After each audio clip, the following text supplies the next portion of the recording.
With that, I will now request Rotarian Kalpa to kindly say a prayer for us.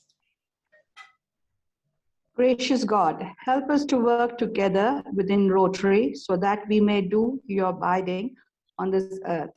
And let us say Amen, merciful Father, as we gather together as friends in the spirit of Rotary fellowship and service, we evoke your blessings. Bless all who are in our prayers and all who should be in our thoughts. Amen. Amen. And with that, ladies and gentlemen, I'd like to request if you have something to drink, kindly raise a glass. Alternatively, we can have the hand to the chest as we raise a toast to the President of the Republic of Kenya. To the President. All right. So with that, we will now go on to announcements and introductions.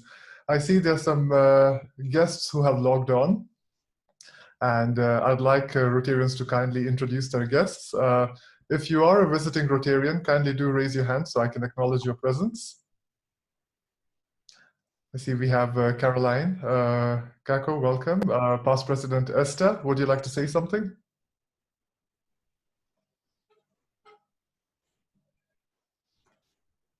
Past President Esther from Rotary Club of Utumishi? Yeah. Thank you, President Ritesh. Always a pleasure to be in the company of Rotary Club of Nairobi. Well, I don't think I have much to say. I just look forward to your meetings and I listen in when I can. And I greet you all in the name of Rotary. Thank you. Thank you so much. And we have other visiting Rotarians. I see there's a Galaxy S10 Plus. Would you like to kindly introduce yourself? I think those are probably my parents. Your parents. Wonderful. Akanksha, I'll give you an opportunity to mention who your guests are. And further guests. Kalpa, do you have a guest?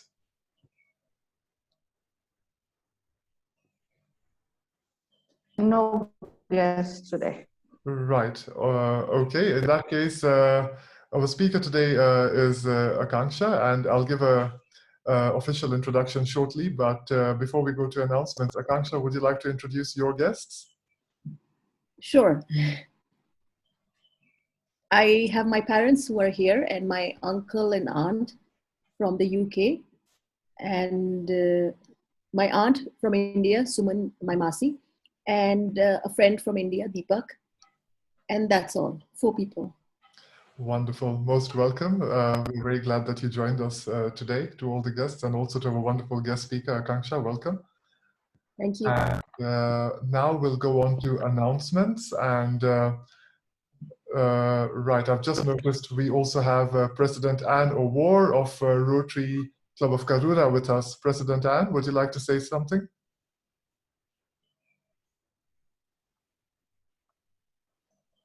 President Anne O'War? Yes, good afternoon, and I'm happy to be joining you in today's fellowship, and I always find time to come and join. Thank you very much. Thank you. Thank you so much. And our best greetings to all members of Rotary Club of Karura. And next, I see we also have past President Praful from Rotary Club of, is it Rotary Club of Wapi? Yes, yes. Perfect. Yes. How are you all? Fine. Good afternoon to you all. Good afternoon. Thank you so much. And also President Manisha has joined us. Welcome, President Manisha. Right. And with that, we'll go towards announcements. If any club member has an announcement, kindly raise your hand. I would like all members to know one of the projects we have this year to mark the 90th anniversary of Rotary Club of Nairobi is the Jamhuri Sanitation block, which is being constructed at Jamhuri Primary School. This is a very special project because it is ablution blocks for the physically challenged as well as for the able-bodied children. It's a huge project. And the good news is we are tentatively we've got a date of its opening ceremony, which will take place on the 23rd of June. So that's a highlight which I wanted to share with all the club members and guests. And of course, all the other project updates are definitely going to be shared by various committees to the club members. Ambassador Dr. Josephine, do you have any announcement? No announcement today, only that I wanted to share with our members, President Ritesh, that some appointments have been made now for members of our club and other clubs to join the district committees. I'm sure that in the coming days we shall hear of appointments, and I do hope that many of our members will be serving on the district committees under the incoming DG. I have been asked to continue in the health portfolio on the district health committee, but I'm sure that many of us too will be serving on the district committee. President Ritesh, perhaps by next week, we shall all be ready to share our new roles for the incoming year. Thank you very much. Thank you so much, our Vice President and President nominee, Ambassador Dr. Josephine, for always flying the flag high for Rotary Club of Nairobi, as do the various other past presidents and members of Rotary Club of Nairobi.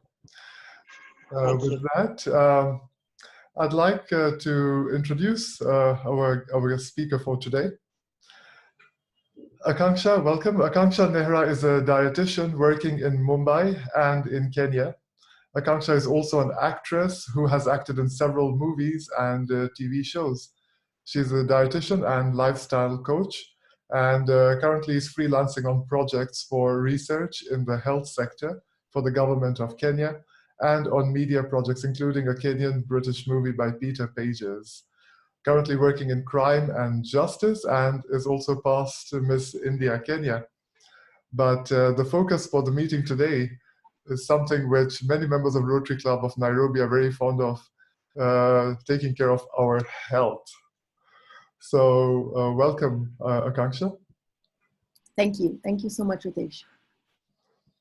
So Akanksha, there's so many questions which we want to ask you. And I definitely will encourage club members also to start from the onset, writing in their questions into the chat. But to begin with, Akanksha, can you outline how can one balance nutritional needs in families where everyone would have different dietary needs? This is a very interesting question, Ritesh. Obviously, every person is very, very different in every way possible, physically, genetically. Everybody is extremely different. And obviously in a family, even though you are family and you're coming from the same parents, but your body is very, very different. So yes, it is difficult to balance the needs of every person in a family, because some people have certain genes and the others don't. And then the digestion and the whole process of what works for one's body is not the same.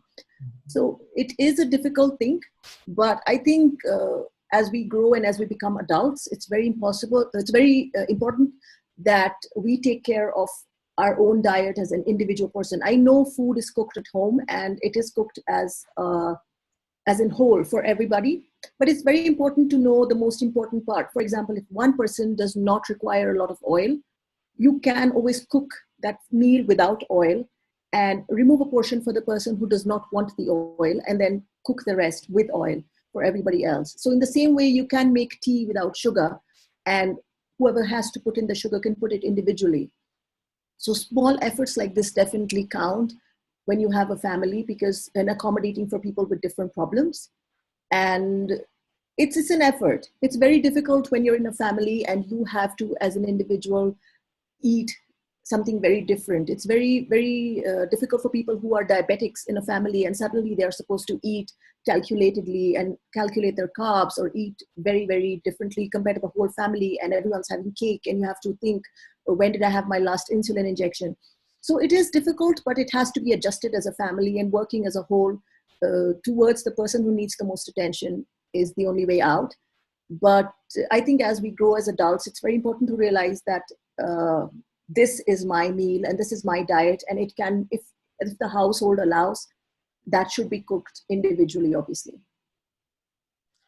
Thank you, Akanksha. And you know, when I was doing the introduction, sorry, and the club members are aware, sorry, just a moment. Sorry about that. And the club members are aware from the introduction that you kind of have a dichotomy when it comes to your careers, because we are talking about both health and acting. And we will touch a bit on that as well, because of course, being in the acting field and all that, you're probably also even more conscious about the health aspect and fitness aspect, and we'll come to that. And we'll also, today's meeting is going to be in an interesting manner, where we'll tackle some health questions such as the one you've just shared with us right now. And thereafter, we will go a little bit more into the background of how it all started, the genesis. But you've just shared with us important tips, that each household, having many family members, has to make an effort to actually pay attention to the ones who have a specific dietary need. And it's those Yes. little efforts which actually will make it better in the long run, because at the end of the day, if a family member is ill, the responsibility comes back to the family, and you definitely would not want that. Yeah. But tell me, Akanksha, following specific diets, what do you have to say about individuals who follow specific diets? Maybe you can link it to the various professions as well. And is it what is termed as a first world problem? Well, yes, I think it is an upper class elitist problem, definitely following diets like the keto diet or gluten-free diet, especially when you're not having a celiac disease.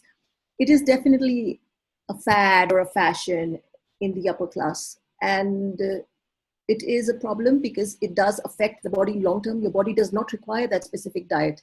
For example, you're not supposed to eliminate wheat or wheat products just because you don't like it and you think it's, unless you don't have a problem, you should not eliminate and you should not get into the fads because they do have long-term effects. I personally followed keto for a while because I felt it would help me maintain a better weight. But I feel that it has slowed down my metabolism and now my body is working at a different pace.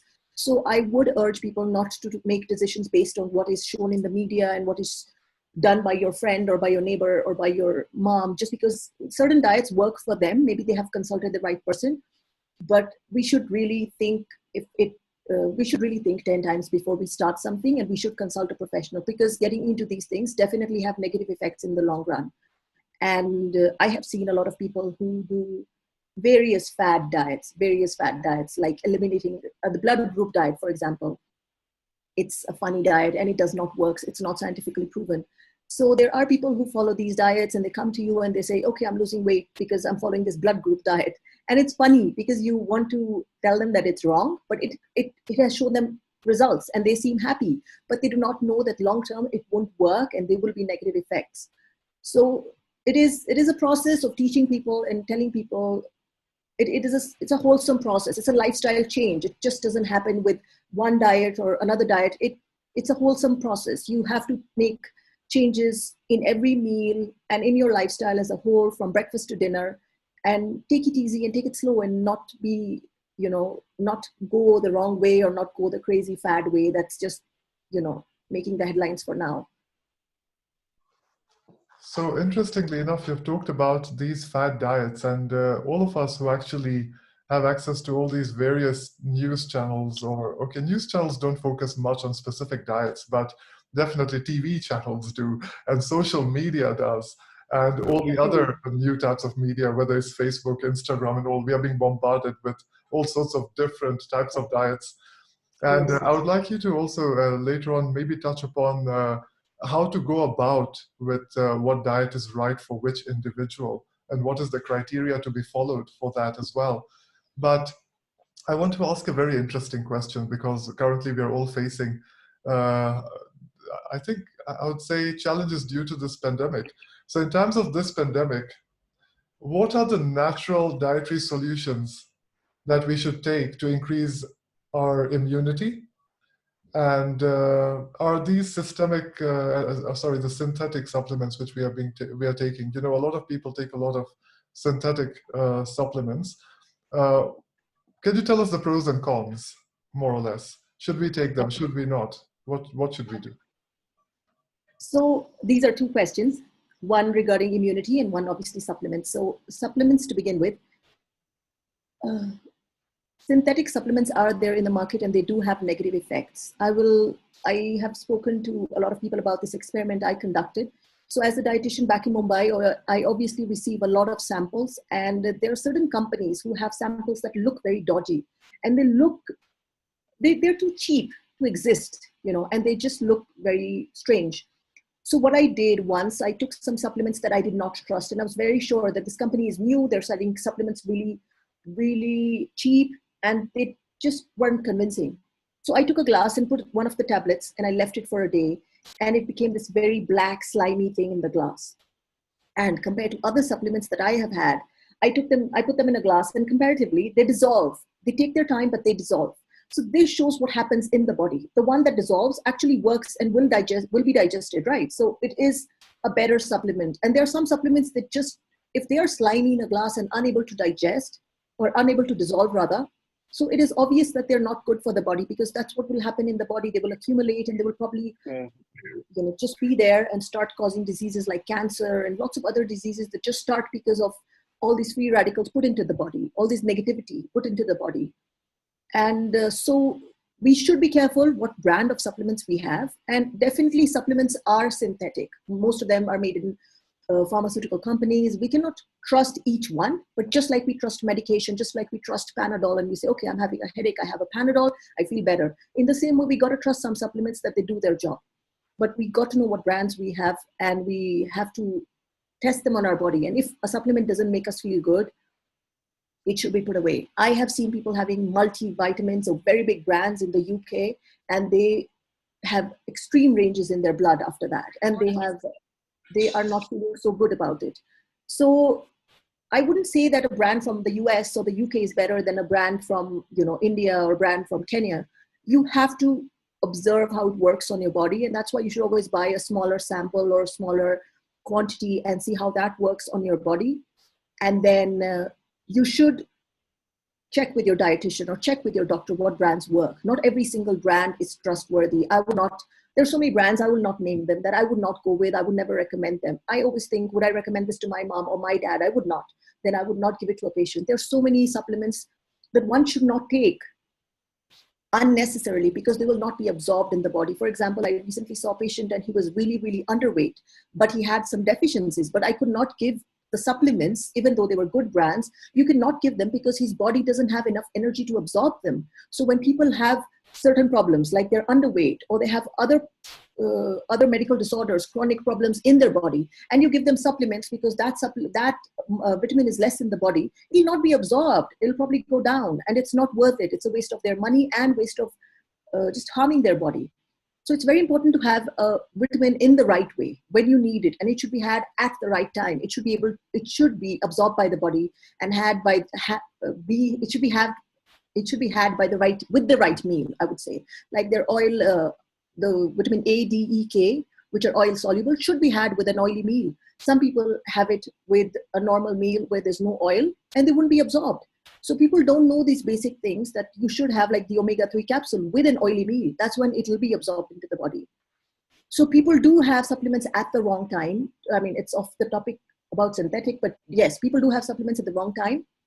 And it does have a negative effect on their body because that supplement won't be absorbed by the body and it'll probably just go down, waste of money, and some of them affect the body negatively. So you should have somebody you're consulting, a doctor or a nutritionist, and know when to have these supplements.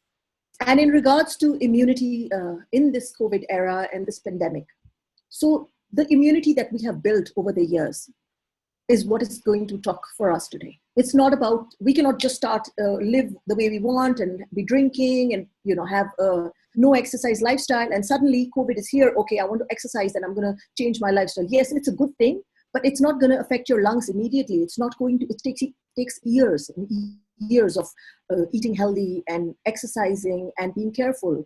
And everything we put in our mouth counts, and it does affect our body on the inside. So it is what we have had over the years that will affect us. Like for older people, I have studied this thing that whatever you eat will slow down the aging of organs in the body. And it can also increase the aging. So what we have done all these years and affected our lungs won't suddenly change now. Just because there's COVID, we can't suddenly start taking all the healthy supplements and eating healthy and having all these drinks that people are making with tulsi and with pepper and expect our lungs to work a miracle. It's not going to happen. We have to take it slow. We can start working on it, but it eventually is a cumulative effect of all the years. But regardless, we should eat healthy, and we should be eating lots of fruits, lots of vegetables. And yes, there are certain supplements that can help us strengthen our lungs. Zinc is important. Vitamin C is important. And definitely there are micro trace elements that are important, but you cannot get them. They will not be absorbed by supplements. So just a wholesome, healthy diet, I believe, really affects. And lungs capacity, the breathing capacity, can be improved by good cardio and strength exercises. So one must, no matter what your age, no matter what your physical fitness level, one must attempt to walk daily, to say 30 minutes to 45 minutes every single day. Exercise can change your body. And I think better late than never, start now. You can, fight the disease, fight the pandemic, fight the disease, and fight other problems that are coming. We don't know how bad COVID will get. We don't know how many strains are, going to be there. So we have to constantly exercise, eat healthy, and I would say lots of fruits and vegetables, eat healthy, eat raw, eat less processed food. People eat a lot of junk, and that has to be stopped. This is not the time to indulge in junk food and sugars, definitely not. So yeah, that is in brief, I would say lots of lemons, lots of vitamin C, and stay happy. That really matters, because your whole body changes and every atom of your body changes by being happy. And definitely meditating and praying helps right now, because it keeps you calm, and being positive about things will get us a long way right now. Akanksha, actually, in what you have just said, I'm seeing a whole holistic approach, because you're also introducing the aspects of spirituality, prayer, positivity, and the aspect of happiness. Actually, that brings us back to exercise, because one of the realities is that when individuals exercise, you definitely do feel happy and you feel at peace. Your mind is calm. That's usually the time when you're mentally detoxing yourself. Usually in the beginning of the day or end of the day, when individuals are going for their little stroll or walk or exercise, it's basically very calming on the mind. It's therapy, right? In a way. Yes, definitely.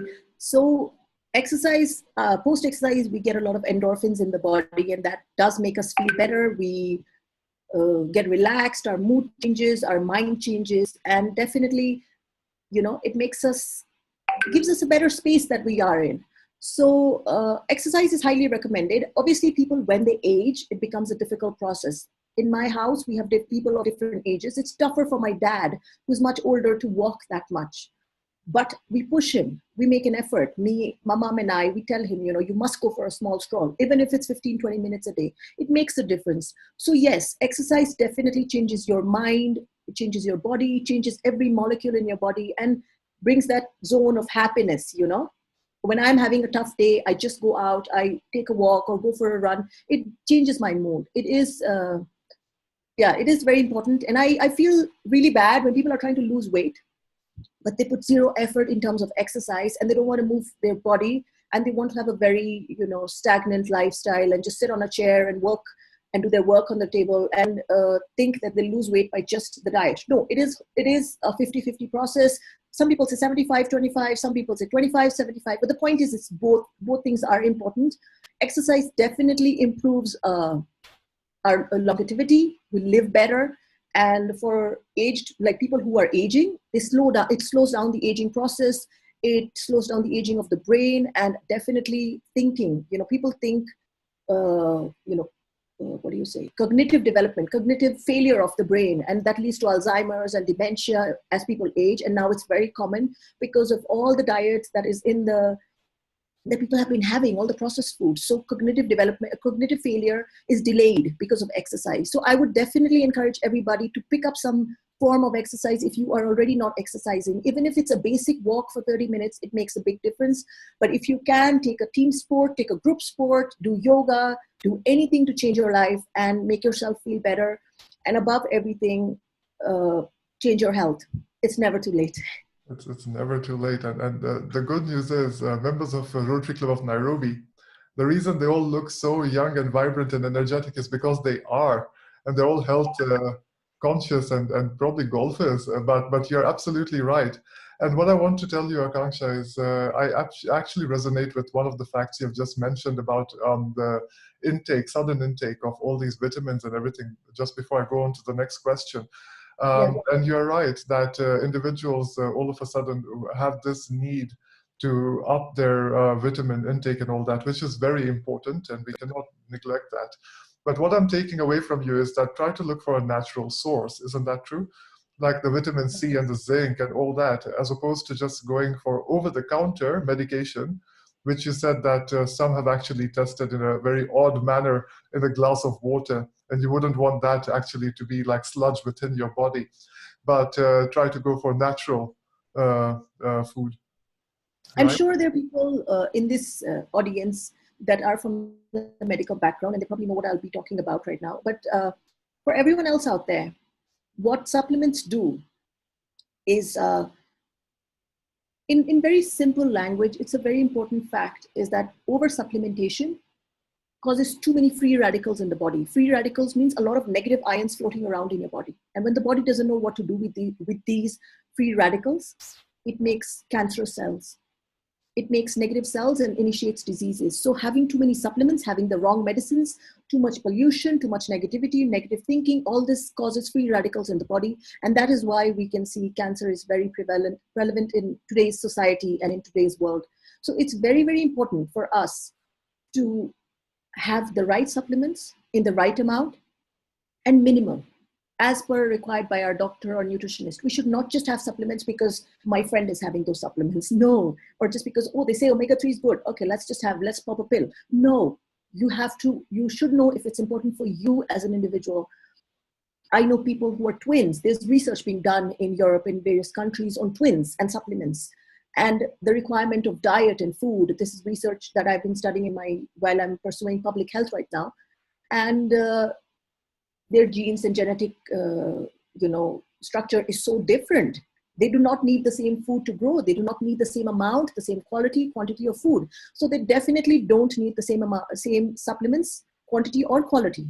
So you are not equal to your friend. If two twins are not equal, how can you decide to have a certain supplement just because your friend is having it? I think people really need to know that supplements are harmful in excess, and you should not have it just because somebody is having. And that is why people like me are studying diet and studying this as a whole process, doing a master's, so that we are able to tell you guys that this is the supplement you require. That's why I always ask all my patients to go for a blood test, a basic blood test that makes me understand how their liver is functioning. Will they be able to digest this B12 that they are deficient of? Because if they do not have B12 and their liver is not working, that supplement is pointless and I'm harming them.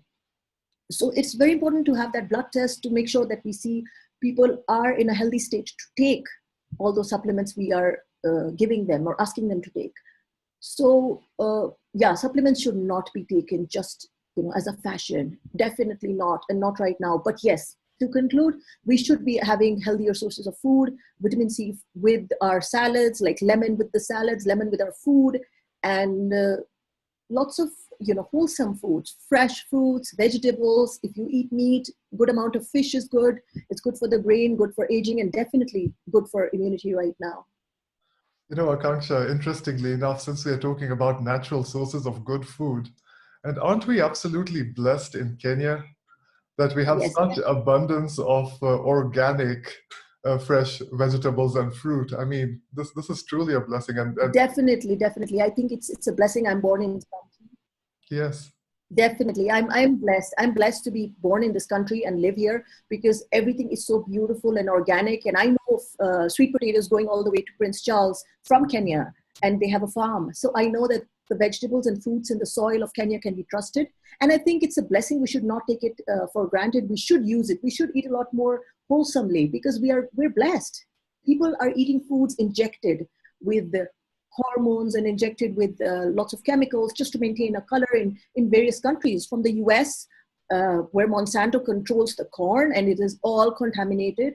And in India, for example, fruits are injected and fruits are, they put dyes and colors to give it a bright color. We are very, very, very lucky. And I think it's a blessing. We should be grateful that we are from Kenya. And above everything, I have relatives that come all the way from the UK, and when they come, they just, or my aunt is here, my mom's sister. She keeps appreciating this about Kenya. She says, I love Kenya only because the food is so organic. So I totally agree. It is a blessing. And we as Kenyans, we should definitely be eating more salads, more vegetables, and enjoy that. It's a blessing. We have so much of that here. We are so blessed. And now that brings me to a very related question. We have been speaking about the dietary, not only the supplements, but also with food intake. And I want to know, what are the major morbidities? You have mentioned cancer, which basically is a major morbidity. But what are the major morbidities that can be controlled by diet? And what are the implications of bad dietary habits on the health of our nation? The reason I ask you this is because you're also involved in the health aspect on a national outreach level. And any insights you have about this?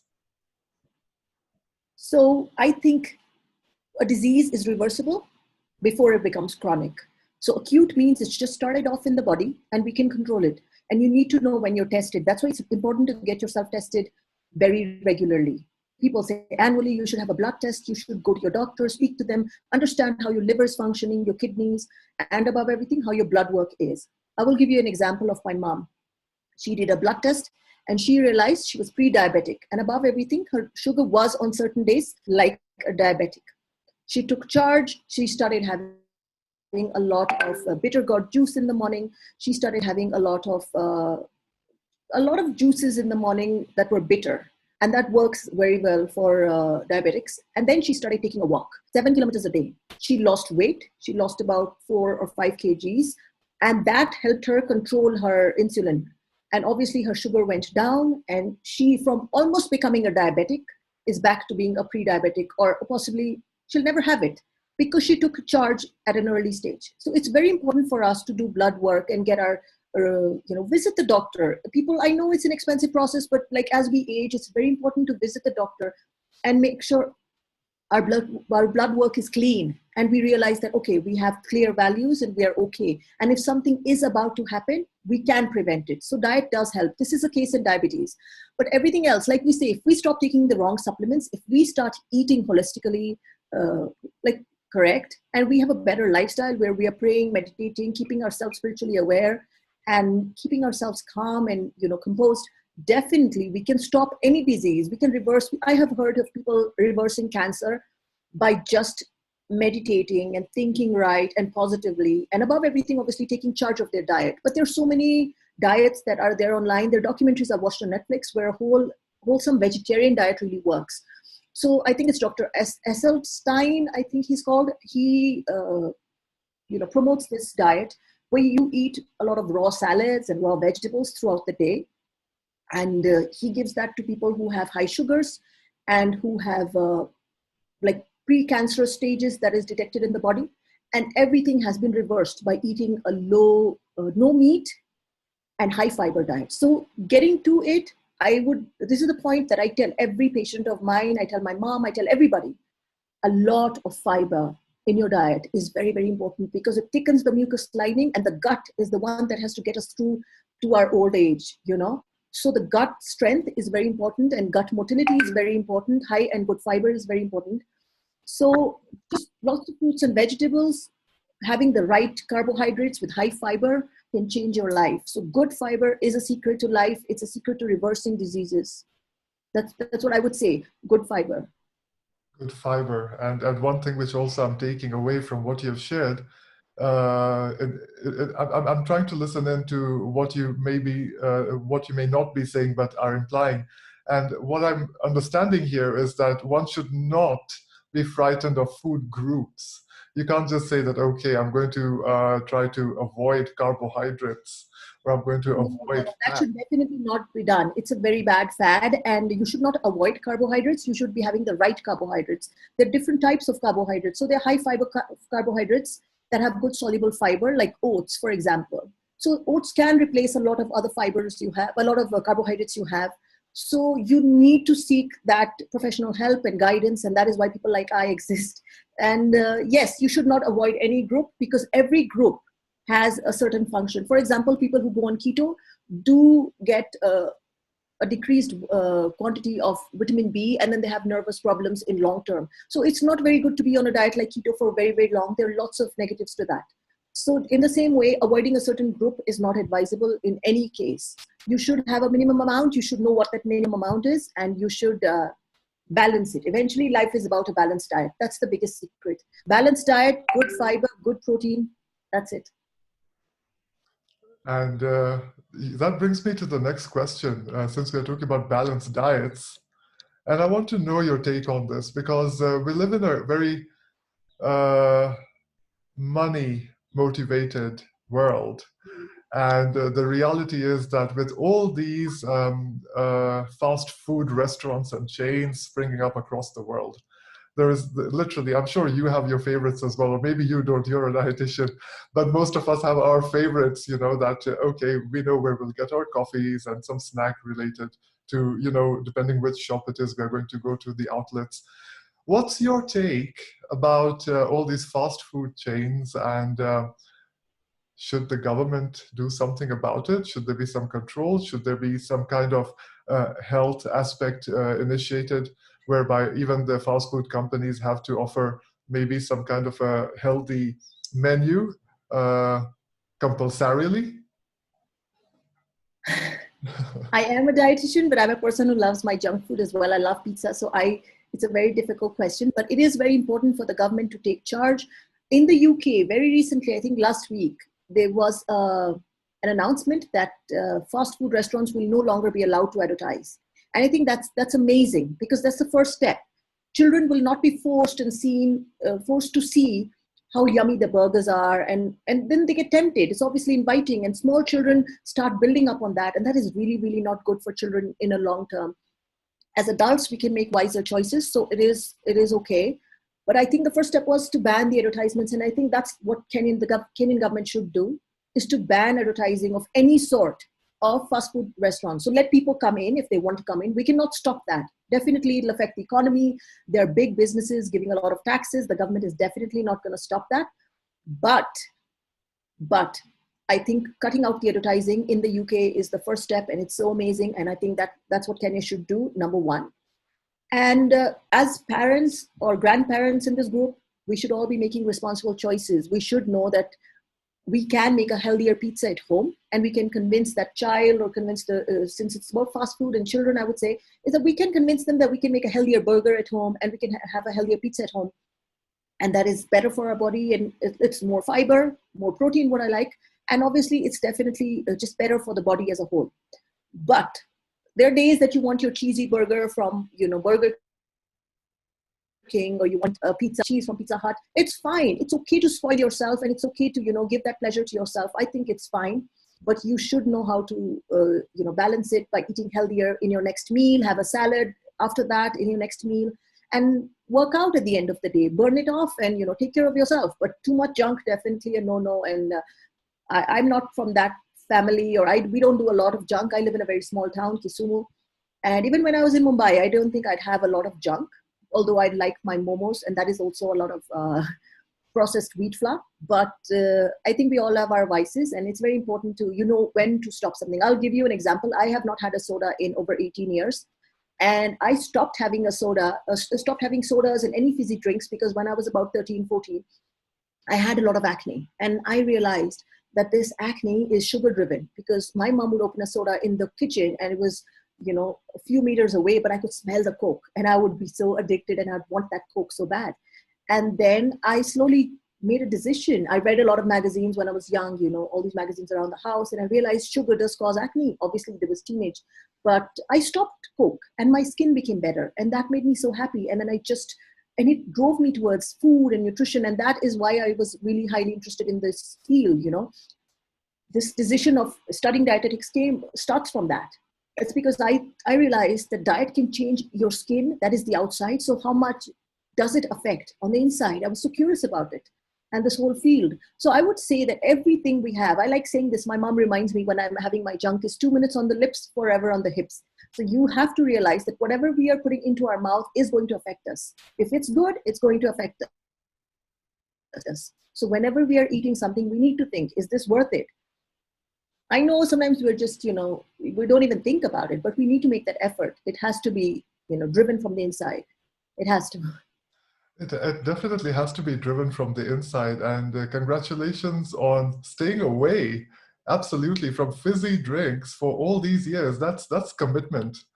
It looks tough, but trust me, it's so easy. Once you know that is not, it's not a drink. It doesn't exist for me. A bottle of Coke is 24 packets of sugar, 24 sachets of sugar. I don't think I want that in my body.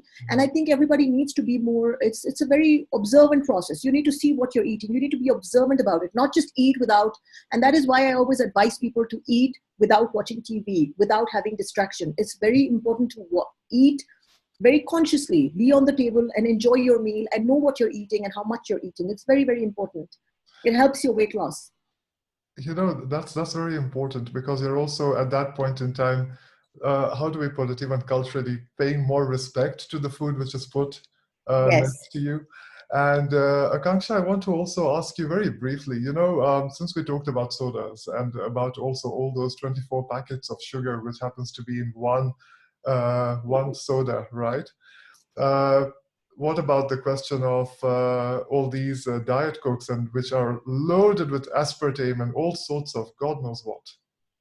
So I don't drink zero diet. I think it's zero Coke or zero diet, zero sugar Coke or whatever it's called, or diet Cokes. I do not have those drinks. I mean, it's just not advisable, because they do have alternates to sugar to complete the taste. And those alternates are the substances that our body is suddenly being given, which are chemicals. They are chemicals. And all these alternates to sugar definitely have long-term effects. Like I said, they cause free radicals in the body, which is like negative ions floating around the body. And the long-term effect is definitely cancer. It can initiate diabetes. It can initiate obesity, definitely is on its way. And then there's a lot of cardiovascular diseases that start, heart diseases, because these chemicals, and obviously the gut lining, which is our major organ for digesting the food, it starts losing all the mucus, and then ulcers are formed. There's a lot of diseases that can be initiated. Everybody is different. And the effect all these chemicals have on the body is different. It depends on so many things, how our body is in the current state. And then you put a certain chemical in my body and your body, it will be very different, how our bodies react. So it is something that should be avoided. I mean, if you really want to have a Coke, don't have it. That's my thing. But if you really want to have it, have a normal Coke, have a glass, but know when to cut down, and slowly taper it off. That is a very valid point, and I like what you've said. That if you really want a Coke, don't have it. I'm attached to the thought of giving up on the wrong things. I am attached to that thought, and I believe that it has to be done, and it's very practical and very honest. And one must decide that I do not want to do this in my life, and you need to know why. And you should leave it. It's like vegetarians, or a non-vegetarian who becomes a vegetarian. I have seen that happen with the people in the West, not Indians, but just generally anybody who leaves meat. They do understand that meat is so harmful for the body. And it's a very conscious decision. You have to know that, okay, I'm going for a barbecue and there's going to be a lot of yummy meat, but I have changed. And you need to know why. You need to have that explanation in your subconscious mind of why I have left meat. And on that note, I would like to share, I am not a vegetarian, but vegetarian diet is highly recommended for people generally as they age, because it is definitely better for the brain, better for the heart, and just so many diseases can be stopped by changing your diet into a vegetarian diet, and you will not get heart attacks, you will not get so many problems, your gut will be in better shape. So having a high fiber vegetarian diet is definitely recommended, and this is studies done in the UK, not in India. So definitely I would recommend that, but then it's a personal choice. I've just seen the most beautiful smile on Dr. Beatrice. I think she's fully agreeing with what you're saying. And because anybody, if she's a doctor and she knows, all medical research is showing right now that a vegetarian diet is definitely more healthy on the body. People on vegetarian diets literally have 0 pills in 60s, and people on meat diets are having a lot of pills to support themselves. So. Yes. Actually, Akanksha, there's some questions which are coming in regarding health, but I did begin this talk with you by mentioning to the club members that there is a dichotomy here. Akanksha is multifaceted, actually. She not only is a dietitian and helps sort us our lives out with regards to what we should eat for our betterment, but at the same time, Akanksha, you're an actress. And Yes, I am. what I would like is if you could explain a bit of the genesis of your journey towards acting. Thank you for this question now. So I would say I started off, I took part in a pageant in Kenya that was Miss Punjab in East Africa. And I won the pageant. And then I represented Miss Kenya as Miss India Kenya in 2010. And the pageant was in Durban. I got an award for the best hair or the healthy hair. But it was a tough pageant. There were girls from all over the world, over 50 countries, and there were Miss Indias from all over the world. So that was a starting point for me. And then I decided to go to Mumbai. It was a big decision, a difficult decision, but I was happy to make that move. I studied there, I worked there.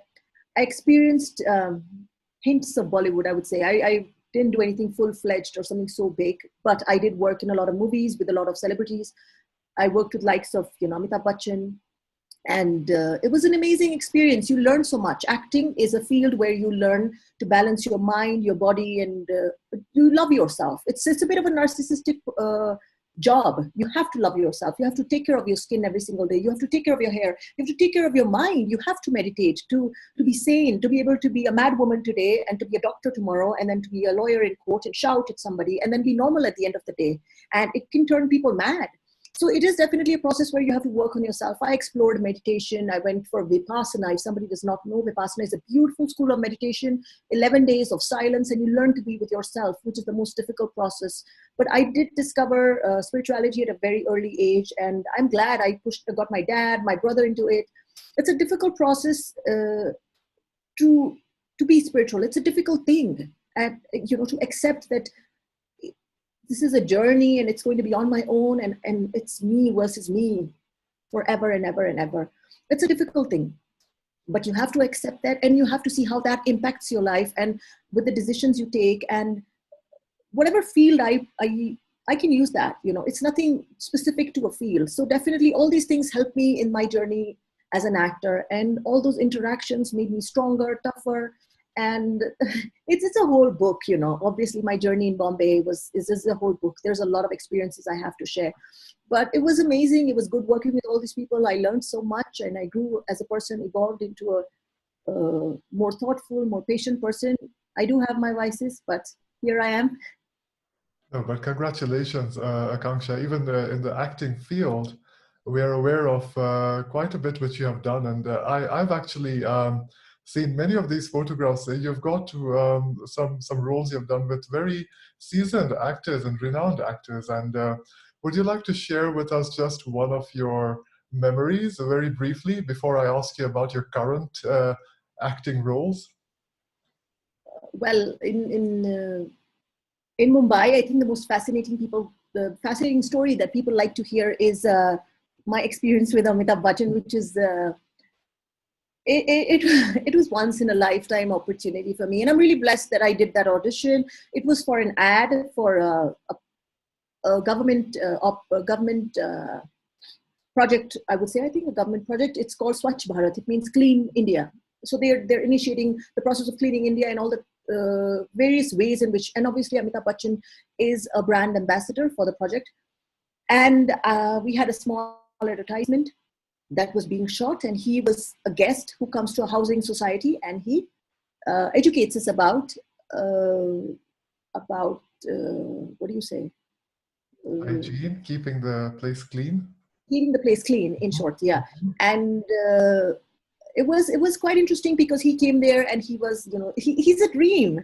So Amitabh Bachchan is a dream to watch, and everybody likes, when I tell them the story, but it can take forever. It can take an hour. So I will be quick, is the fact that he's, what you see on TV, he's so tall and he's so beautiful, and the aura, it touches your soul. You just want to look at him and stare at him like you have never seen this person, and he's amazing. So he's really, really hardworking, I would say. He stood there for an hour. He's 70 plus, 75 plus. He stood there practicing his lines, so dedicated. And I think that's what makes him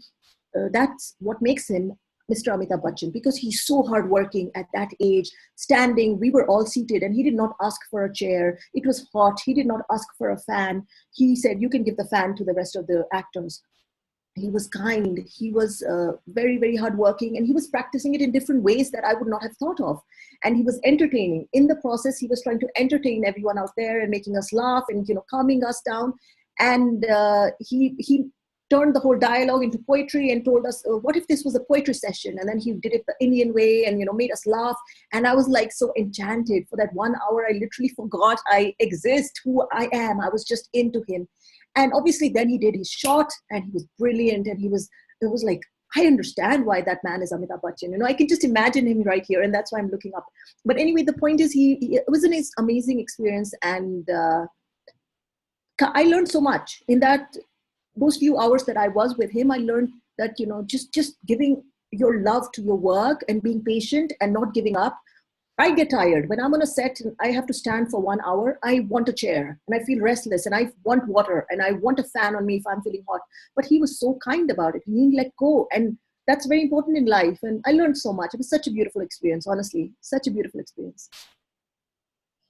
Oh, Akanksha, actually, what you've mentioned here, I think we all resonate with as well, because what I'm taking away from this is work ethic. And, Yes. that's why Rotary Club of Nairobi and Rotary itself, we are business and professional leaders. And trust me, the work ethic between the ladies and gentlemen in the Rotary fraternity is exemplary. So I'm sure everyone resonates with this. And the other thing which I also like is that it was about that particular campaign of keeping the city and the country clean. And it's initiatives like this, which Rotary is also involved in. We have many avenues and areas of focus, but of course, at the end of the day, it's about bettering the community, bettering the livelihoods of the peers, and to bring up lives of individuals. But now I want to ask you a very interesting question before we go back to the health questions which are pouring in. I want you to tell us a little bit about this interesting project, if you're able to, with Peter Pages. Also, Peter Pages is a director who is from the UK. He's got some funding from the UK and some producers from India. And he's making this beautiful movie. And the best part is he's making a multicultural project. So there are a lot of Black actors. It's a Kenyan movie, but there is a very prominent lead who's an Indian lady. And she's a little older than my real age, but it's fine because there are not many actors here of that age group and perhaps of that experience. He gave me that opportunity. So I'm really looking forward to the shoot. The shoot has been postponed a couple of times because of COVID and the restrictions. And shoots mean a lot of people out there without masks trying to create something. And it is a difficult process with the numbers just rising and the waves going up and down, COVID.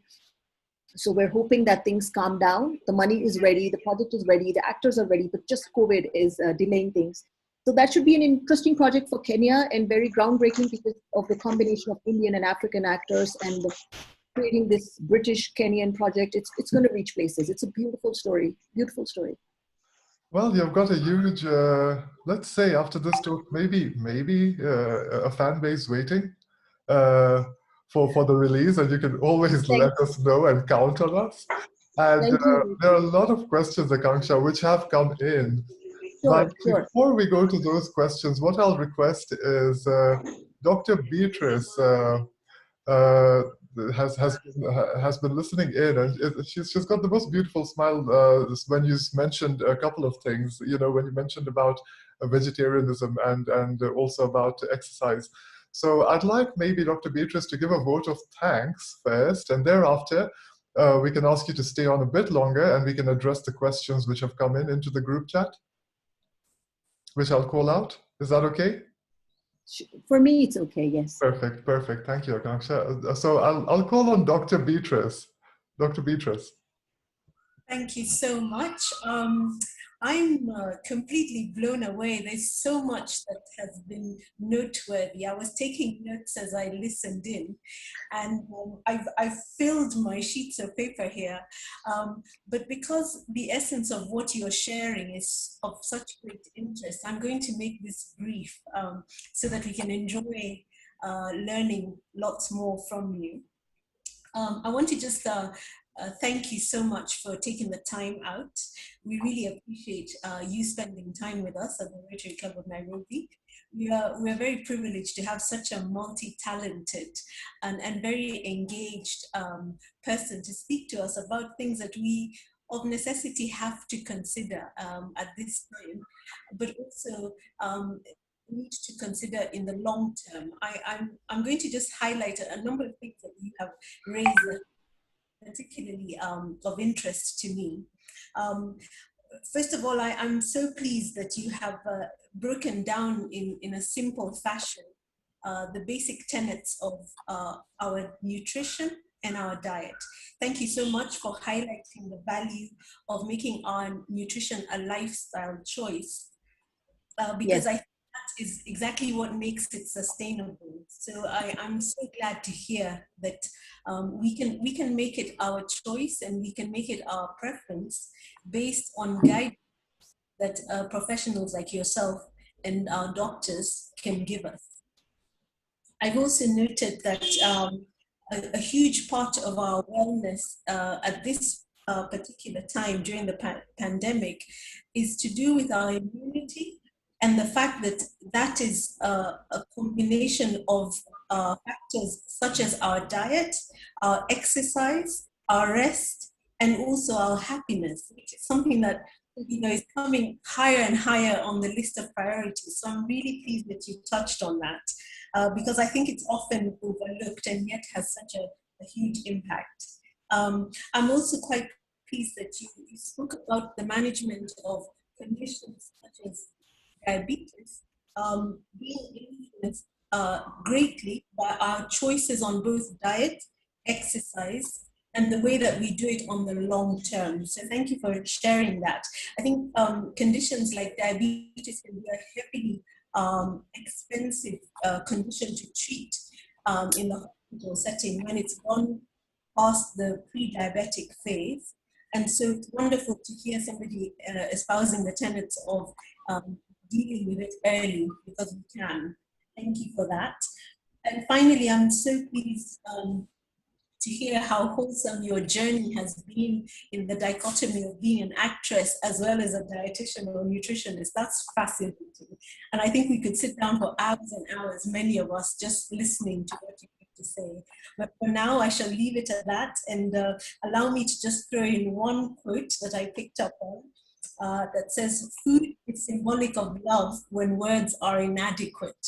And I think that it just shows that food is part of our lifestyle, but there's a lot more that comes into it. So thank you so much for a wonderful talk. Thank you very much. Thank you so much, Dr. Beatrice. Such kind words, and thank you guys for having me. It's such an honor. And I really thought I could not do this, and I was nervous, but thank you so much for having me. It means a lot. Thank you to the Rotary Club. Thank you, Akanksha, and thank you, Dr. Beatrice, for the beautiful vote of thanks. Akanksha, there are a number of questions which have actually come in. And if you don't mind, could we borrow some more of your time? Because we're actually, now you've got our mind thinking. And more questions are pouring in. I see Dr. Margareta's hand is up, but I'll first ask Ambassador Dr. Josephine to kindly ask her question about calcium supplements, injectable calcium supplements. Dr. Josephine? Thank you very much, President Ritesh, fellow Rotarians, and our dear guest, Akanksha. First of all, I want to bring you greetings from your colleague and former university mate, my daughter, Maria. Dr. Maria is working in pharmacy in Big Pharma in Pennsylvania. She sends best regards. It's a little early and she's hurrying to work, but is so delighted you could share. Yes, she's my classmate from school, from Form 5 and 6 in Nairobi, yes. In Nairobi, Loreto Convent. Yes, so she remembers that with lots of joy. I wanted to ask you about calcium supplementation. You know, when, for example, women are getting a little on, when I say a little on, our seniors, there is now something like, it's almost a fad, having injectable calcium. And apparently this replaces calcium lost on the matrix. But I do know that there are, of course, complications in the long term, because it's really a long-term supplementation process. And I just wanted you to talk to us about this, about calcium supplementation in the life of women. I mean, you may want to go back a little earlier and speak about the reproductive health of women, but tell us what it really does in the long term. Thank you. Thank you, ma'am. So definitely calcium absorption happens when we are much younger for women. I would say around the age of 20, 21, most calcium absorption has happened. Our bones have been strengthened to a maximum. And then obviously aging begins. 21 is when we could say one ages, and aging begins, and the bones start weakening with time. But obviously menopause is a time where estrogen is really low. Bones suddenly become much weaker and brittle. And calcium absorption by the body generally is much lesser as we age. And in women, menopause, post-menopause, it's much lesser than men. So calcium supplementation is extremely important throughout life. And like I said, constant annual testing is very important for your bones, especially for women, and just generally all parameters. But for calcium, yes, one should have constant calcium supplementation at the right time. You can, like I said, in the case of COVID, you cannot start today when you're having the problem. That problem is showing that there's a lot of deficiency. So you should start early. So any woman out there who is premenopausal or is not yet, it's a good time to start. Mid-30s, start your calcium supplementation, and that does help slow absorption back into the bones, but it's not as good as the natural thing. So definitely, it goes back to the point that what you had as a child and the good sources of calcium you had as a teenager, as a girl, that affects your body, and that keeps the bone stronger. But to say that injectable calcium supplements are not the best, I would prefer oral intake, because that is slow, it is a smaller quantity, it is more absorbable, while injectables, which are high, it's not advisable, it's just going to go down and perhaps even affect the kidneys, because it's a lot of calcium for the body to filter out. So it depends on the quantity. Every woman is a different case. I think the doctor has to see the report and see what is the deficiency. Every woman is very different. There are some women who exercise, and some women who don't, and all that makes a difference. Every single input of diet that we have throughout life impacts. But important. So whatever age you are at, women especially, strength training does strengthen the bone and makes the bone strength, not at par to men, but much better than somebody who does not do strength training. So strength training is taking up weights and giving resistance to the body and performing such exercises. So walking is a cardio exercise, it's not strength training. So such exercises should be conducted by people obviously doing household work where you lift things here and there. That is strength training of some sort. But the people who do not do household work, do not go to the gym, do not go for fun exercises like aerobics or activities, that will impact their bones. So I would urge people to get into exercise at an early stage, have good calcium supplementation, sit out in the sun and have vitamin D. Better vitamin D means better calcium absorption. And so it's a whole lifestyle. It's a lot of choices in life. So good exercise, staying happy, eating healthy constantly, and definitely calcium supplementation if you need it. I would advise every single person to first go to their doctor. I'm not giving any advice to start supplementation, but visit your doctor, test your bones. Some people have weaker bones in their 30s. Some people don't have weak bones until their 70s. So get yourself tested. That's what I would say. Thank you. Thank you, ma'am. Absolutely wonderful. And there are a number of questions which have come in, as well as hands being raised. And I will quickly ask a couple of members to raise their questions. But first, I'd like our past president, Dr. David Gitanga, has asked a very interesting question here in the group chat. And Dr. Gitanga, would you please like to raise your question with Akanksha? Thank you very much, President. And it's a simple question, really, and maybe complex at the same time. It's really the tension that exists between modern ways of living that many of us on this platform will be afflicted by, driven by heavy advertising and so on, and sales and sophistication, yes, and things that are not really healthy.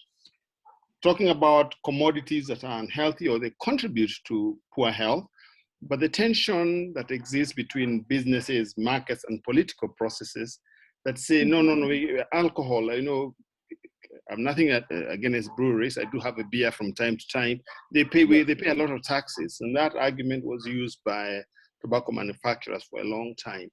When it's targeted at younger people, sophisticated, really basically employing a psychologist to drive these advertisements, how do we resist? How do we balance that? Is there tension there? That's a tough question, but a very important one. Obviously, we have to, it's a decision. It's a decision not to be affected. I see a Coke advertisement every single day, and it looks very, very, the foam, and it looks very inviting, but you have to learn to say no to what you don't believe in. You have to know why. That's why it comes back to building it in your subconscious and understanding why I cannot have this product and why it will affect me, or it is currently going to affect me if I immediately have it, and what it does to my body. It's very important to understand. People must understand things like additives have long-term effects in the body. Any food that is not natural, that is in a supermarket shelf and is there for more than 2 days, how is it okay? It's in a packaging, it's not natural. It is there and can be there for a month and you can still have it. So it can be, what effect will it have in your body? Obviously, there's a lot of chemical put into it to preserve it, to make it tasty. High fat makes food tasty. So it is important for one to realize that this biscuit, it's very important to read labels. It's very important to educate yourself and to know that this is okay and this is not okay. Like I put it, if you're a vegetarian, you know why you don't eat meat. You're very, very observant about it. You're very conscious about it. And it's something you accept and then you decide, okay, I'm not going to do this. So in the same way, if we discuss alcohol, we should know that, okay, 1 beer is good for me in every 3 days. 2 or 3 beers a week is fine. But when you are over drinking, you know it. Everybody does know that I am over drinking today, but they let go. You need to know when to let go and when not to let go. You need to be hard on yourself. It's a discussion with ourselves. Whatever phase we are in life, whatever we do in life, there is one thing that doesn't change, is the fact that we eat every day to stay alive.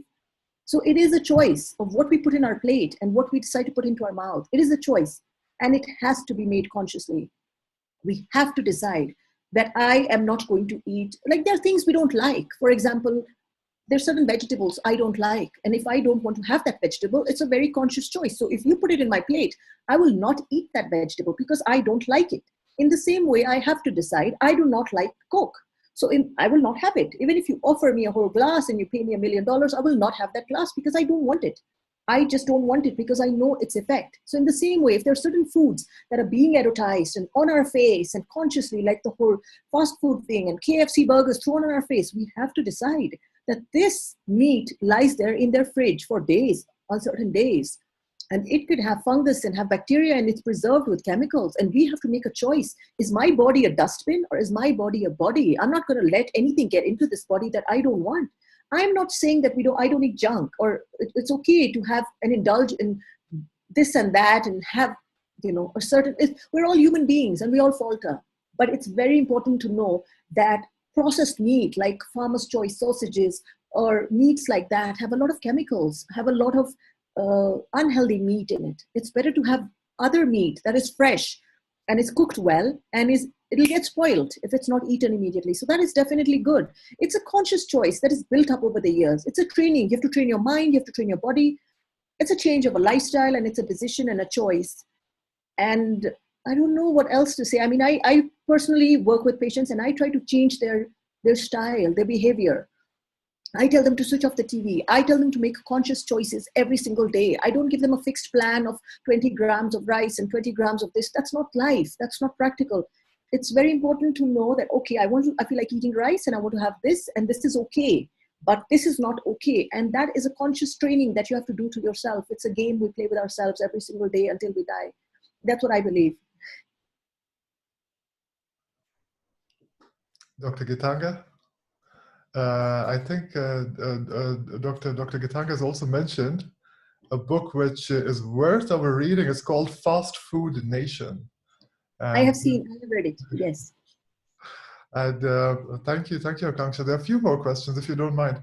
And I'll just call upon a couple of individuals. I see there's a question from Rotarian Winnie, and thereafter there is a suggestion from a gentleman, Mr. Dwivedi, who says that Akanksha, your father, who's probably with us on the call today, would also be able to probably elaborate a bit about the injectable calcium supplements. So first, I'd like to call upon Rotarian Winnie. Thank you very much, President Ritesh. Thank you so much, Akanksha, for your lovely presentation.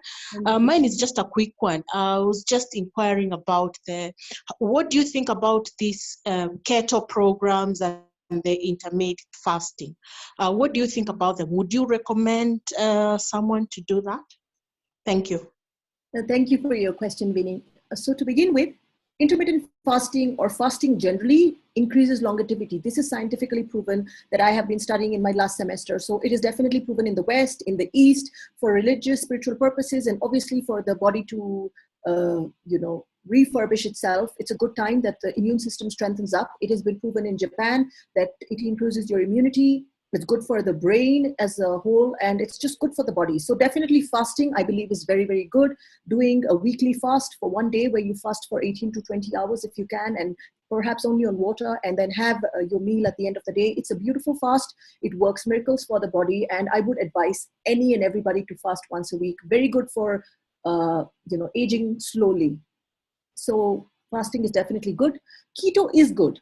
So keto is a story of its own. It was started by doctors for people who are going to be operated and especially were very obese, then they were kept on keto to cut down fat for a while. It burns a lot of fat, especially in the really morbidly obese people. So it is a good diet, it works. But now ordinary people with minimum fat who are not even categorized as obese, perhaps just as overweight, start doing it. It does have negative effects because you're depriving the body of so many other elements that you need and so many other trace elements that you need. And it's not advisable to go on these diets when you don't need it. You should know when you need it. There are people on keto and they have minimum body fat. So then their body is really, it's not very advisable. It is, every case is individual. Every human being is individual. I would advise, if you have to decide that for yourself, you should consult a professional. But on the other hand, keto is good when it is needed for obese or morbidly obese people, but just generally everybody doing it. It's a trend created and used and misused and abused. So it's a personal choice. I would recommend, if you personally want to do it, consult a professional and decide if it is important for you and your body needs it. So it's not the best decision for everyone to start keto. No, I would not advise that. Thank you very much. Thank you. Thank you. Thank you. And if there are no more questions, if I have left anyone out, kindly do raise your hand. And so Akanksha, tell me, is it possible? There is a gentleman who is by the name Mr. Dwivedi, who has suggested that maybe since your father is present for the Zoom meeting today, we could request his presence in assisting with further elaboration regarding the calcium supplements which are injectable. Is that a possibility? Yes, my dad, to introduce, he's an anesthetist. He's not here with me. He's watching this from work, at work. Yes. So he's currently at a lunch break with my mom. So maybe if he wants to come online, he will. But he is definitely, I would like to say, my mentor in life and my guide. And I look up to him. You know, he inspires me. He's a very hardworking person who has, done this on his own. Becoming a doctor is a very, very big thing. And I realize that. So, and I respect every doctor in the world, because it's even my uncle who's here, my dad's brother, he's also a doctor. They're both doctors.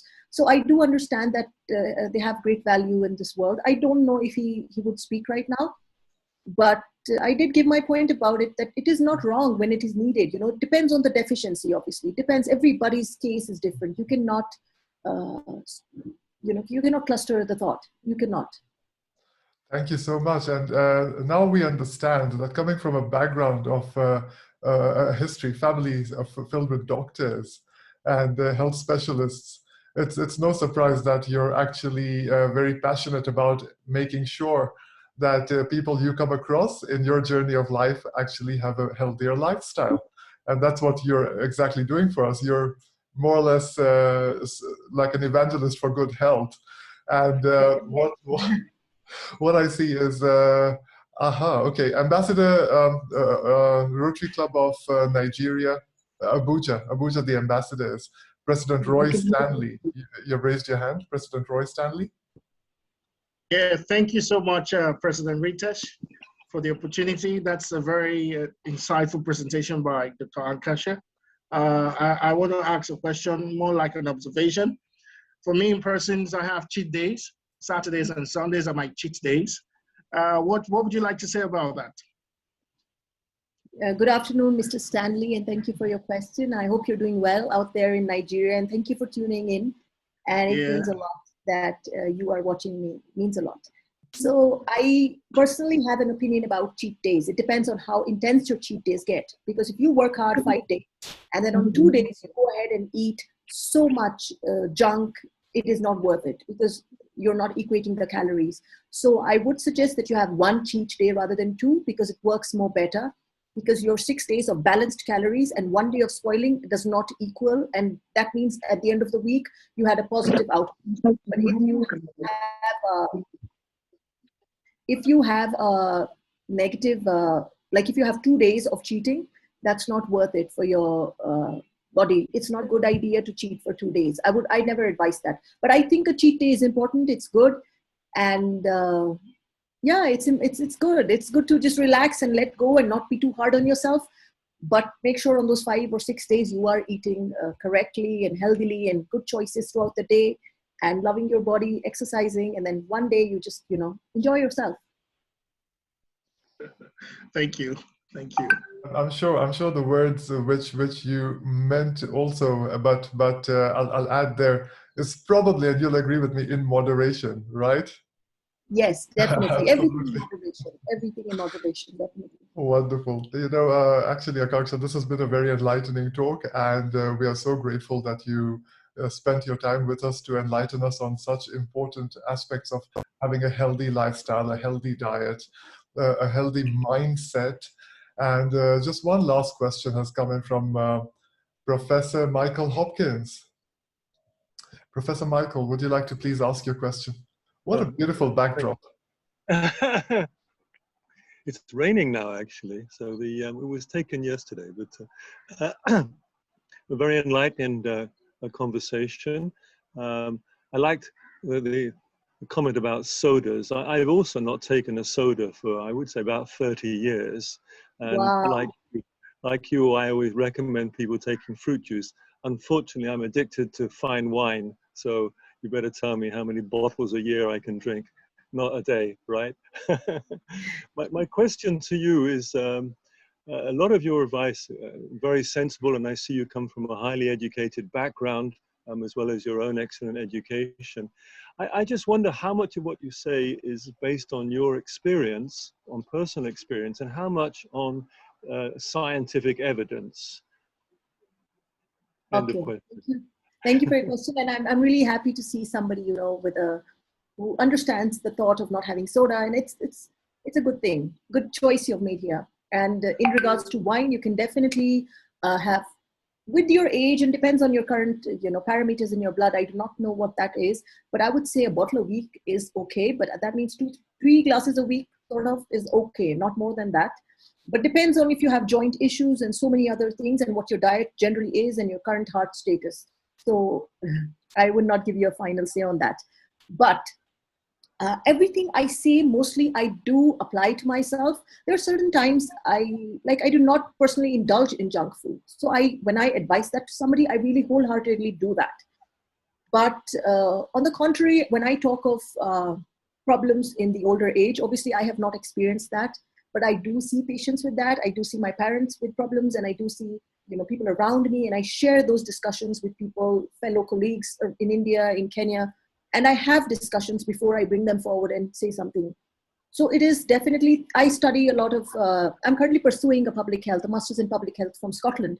And I was forced to read a lot of journal articles in the process. In one semester, I must have read over 50 journal articles on every topic that I was discussing. And everything I have been telling you, I'm not just stating words or sentences, but facts that have been driven from journal articles, whether it's being vegetarian and how it affects the heart, or how your cognitive health and your cognition is delayed by fasting, or how it is affected by the choice of food or good fiber. Every fact I state is definitely scientifically proven and can be Googled and researched by a layman. I tell my patients so many times, please go read up on this. Please go read up on this. And I have never got somebody who says, oh, you were wrong. I have not got it. I'm not perfect, but I try to be, Correct, scientifically correct. Thank you. I must say everything I heard from you sounded me eminently plausible from my own experience as well. And maybe the last question now, taking Sure. from your last remark to look things up, I probably like many around the room here, always are Googling continually.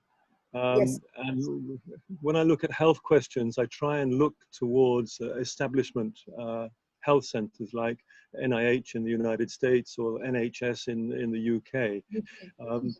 Where would you suggest that one should look to make sure one gets good advice on the web for, shall we say, I wouldn't say what you're saying is alternative medicine, because it's not, is it? It's essentially essential way forward. Dealing with life holistically, because nutrition alone, eating healthy and stressing at night is not going to help you. It has to be balanced. You have to know how to control your stress, how to exercise right, and also eat healthy. And it's a holistic process. That's life, right? But like you were asking, I get it. It's that what sources should we go to? So I would really not advise people to read websites that are not scientifically verified, especially for facts and factual information. I know very good platforms like Yahoo and MSN that put out articles, but the articles are fads. They're not really correct. And these people are the journalists who are writing those articles are just collecting information from other websites and are not even scientifically verifying every fact they put out. And they are read by millions of people around the world. So it is sad when people out there read things and then they come to me very convinced and they say, Akanksha, but MSN said that or Yahoo said that. And that looks like such a powerful platform, and it's difficult to contradict them. But then I show them an article, and like there was a recent discussion I had with a fellow dietitian, and she said green tea does not help weight loss. And I sent her articles, medical journal articles, reports that proved that green tea has catecholins and they do affect weight loss. It's a slow process, but they do. And she was fighting with articles written by random people on random websites. And I told her, look at this. This is a scientifically proven article. And at the end of it, she was able to change her opinion because she realized that just reading random articles is not useful. So it's very important for people who want to get information that will medically impact them. They need to get it from a good source. They need to get it from a very scientifically verified source. And if you cannot do that, visit a doctor, visit a dietitian and get the right fact. Do not just read up articles and start new diets and start new supplements. It just damages your body and initiates long-term chronic diseases like cancer and diabetes and things we do not have time and money for, honestly. Okay, I must say I do have an habit of, when I consult experts, to immediately go on the website and start checking what they've said. I'm sure many of us do. I'm sure everybody does that. I do that too if I get an opinion. And my dad always tells me, that Google is not a doctor. I am the doctor. But it's fine. I mean, we all understand that we tend to do that because we want to affirm the fact. But sometimes the person talking to us may be more correct than Google. Google is not always right. That's what I was saying. Great pleasure listening to you. Thank you. Thank you so much. Do come back. Ritesh, is she allowed to come back? Yes, if you would like to. Akanksha, thank you so much for staying on. I know it's beyond the time which I had requested you to stay on for. And we are grateful that you have shared all your time with us. And just before I say a goodbye, just for 1 minute, Dr. Beatrice has one final comment or a question. Dr. Beatrice? Sure. I've, like I said at the very beginning, I've been restraining myself. There's so much that I would love to chat about with you. As it happens, my background in healthcare cuts across dietary, behavioral change, and preventative care. And over the years, it occurs to me that the problem with issues or topics like diet is that it's ubiquitous and there are so many people who feel they are authorities of the subject matter.